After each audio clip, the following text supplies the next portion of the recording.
What on earth is this? I know, I didn't do it on camera. I was really rushed when I did this one, and yeah, it just slipped my mind, and I suppose this is the best way.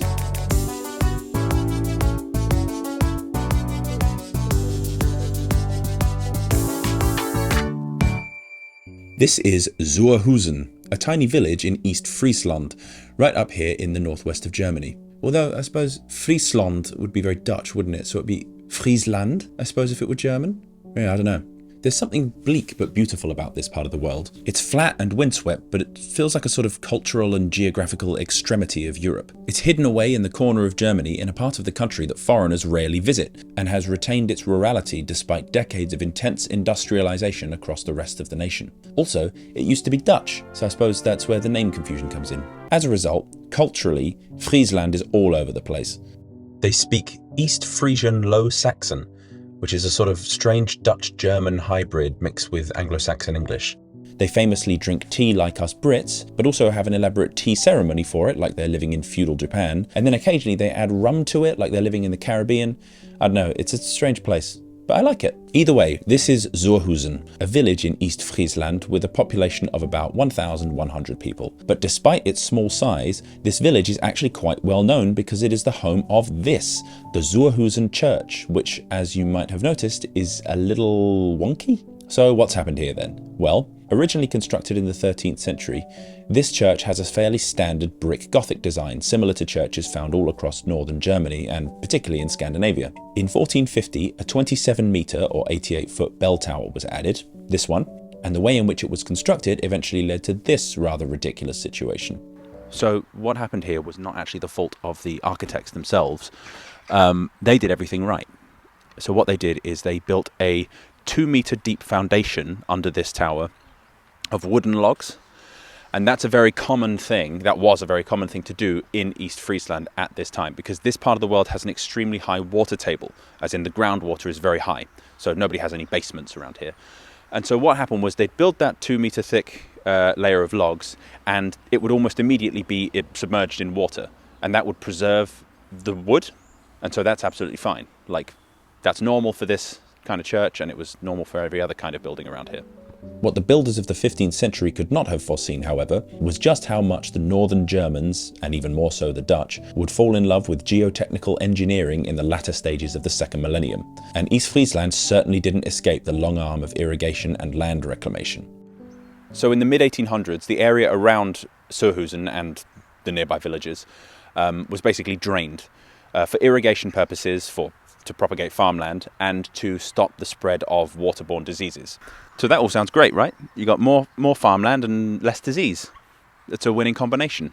But the problem was that the water table was preserving the logs, and as soon as it was drained, the logs became exposed to more oxygen and insects and other things that could, compromise them structurally. And so they dried out and they rotted. And the ground could no longer hold this enormously heavy church on its own. So, oops. Or as they say in East Frisian Low Saxon, oops. The inevitable lean that followed was first spotted in 1885, and the acceleration of this lean was worryingly rapid. By 1925, the tower was leaning by 113 centimetres. A turret on top of the tower was sold the following year to relieve weight on the tower, but this did little to stop the lean. By 1929, it was at 115 centimetres. By 1939, it was at 174 centimetres. And as the lean continued to grow, the church was closed in 1975 for safety reasons. But the lean continued. By 1982, it reached 234 centimetres, and a rescue operation funded by donations and support from the Lower Saxony government was launched in an attempt to restore the church. A new foundation was constructed, entirely on ferro-concrete posts, and later the pediment was reinforced with a steel corset. These measures allowed the church to reopen in 1985 and slowed, but didn't stop, the lean, and it continued to lurch to the side until 1996, when it finally came to rest after over a century of tilting. When all is said and done, the top ledge of the church tower of Suurhusen lies at a full 247 centimetres northwest of its initial position. It's a pretty striking sight, both up close and from afar, but to the locals, it's just the same old church that has served the community for generations, just a bit wonkier than when their great-grandparents used it. So my immediate first impression, I did a lot of research on this building before I came here. It leans so much more than I expected. The photos really don't do it justice. It really is, if you stand underneath it, particularly down here at the bottom of the tower, it really does feel like it's going to fall on you. It's quite an intense lean. I'm going to try and get some drone shots to see if it kind of comes out a bit better. But yeah, it's a very, very intense lean. I can't go in it today, unfortunately. It's closed. But yeah, it's quite cool. It's quite something. Right, well, I thought I wasn't going to be allowed in here, but I just met a very lovely man who has let me in. And yeah, it's cool. This part of the church is a lot more modern.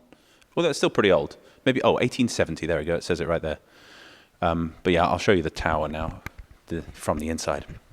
Yeah, so this is the inside of the tower. It doesn't really lean it does lean a lot, but it's hard to tell from in here because there's not really much of a frame of reference. It's quite sort of enclosed, though it's very cool.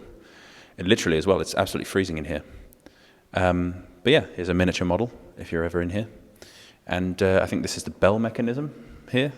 Yeah, that's it. And also the really lovely guy that let me in. First off, you should have seen the key that he got out. It's like the size of my arm. It's like some sort of medieval crypt keeper. And also, look, he gave me a postcard. He's very nice. But one day, the citizens of Suurhusen, led by Pastor Frank Wessels, had a thought. The world's most famous leaning tower, the Leaning Tower of Pisa, why did they call it that? They were just asking for it to lean. It has a pretty big lean, 450 centimeters, which is almost double the lean of Suurhusen. But that is when you measure the lean from the roof of the building. And because the Leaning Tower of Pisa is almost double the height of the Suurhusen Tower, its lean is greatly exaggerated. So as a result, in 2007, Suurhusen contacted Guinness, the record book, not the beer company, to ask them to come and measure it, judging by the degrees of how much it leaned, rather than the overall distance from the original centre line.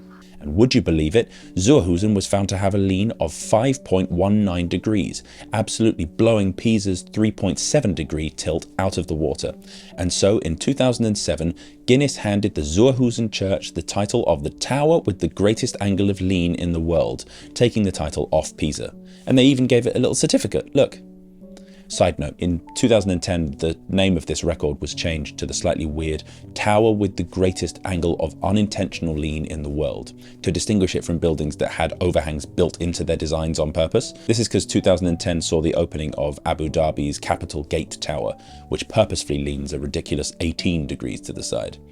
For Suurhusen, this award did actually have quite a big impact on the town. Pastor Wessels told newspapers in the years following that upwards of 10,000 tourists a year would visit the church, including from as far as Korea and India and South America. But then, in the deepest, spookiest regions of the Rhineland-Palatinate, the town of Dauzenau saw the tourist influx at Suurhusen following the certification of having the world's most chill building and said, I want me some of that. Enter the Schieferturm von Dauzenau, or the Leaning Tower of Dauzenau. In 2011, this town applied to Guinness to have the title snatched off Suurhusen as they felt their tower had more swagger, so Guinness came along and measured the building. In a true bait and switch, Guinness found that the Dauzenau tower had a tilt of 5.22 degrees, which is 0.3 degrees more than the Suurhusen church. But before the champagne could be popped, they informed the citizens of Dauzenau that their tower would not be taking the new record, as it was too derelict and thus classifies as a ruin and not a tower. So Suurhusen church breathed a sigh of relief and continued to be the undisputed leaning champion of the world, bringing in tourists at an ever-increasing rate as lesser explored parts of Germany got more visitors throughout the 2010s. But in 2022, another challenger arrived, and this time things were looking grim for Suurhusen. Down near Frankfurt, in the small town of Gau-Weinheim, the residents felt like their own medieval bell tower could potentially take the title. In early 2022, they started talking to Guinness and told them that the Record Institute for Germany had told them that they may indeed have the building with the most riz in the world, and that Guinness should come check it out. However, Guinness turned round and said, that sounds great, but we charge 17,000 euros for records now, so even if your tower is the most shoddily constructed, you ain't getting a certificate unless you cough up. There's only 600 residents of Gau-Weinheim, so that was seen as an outrageously steep price.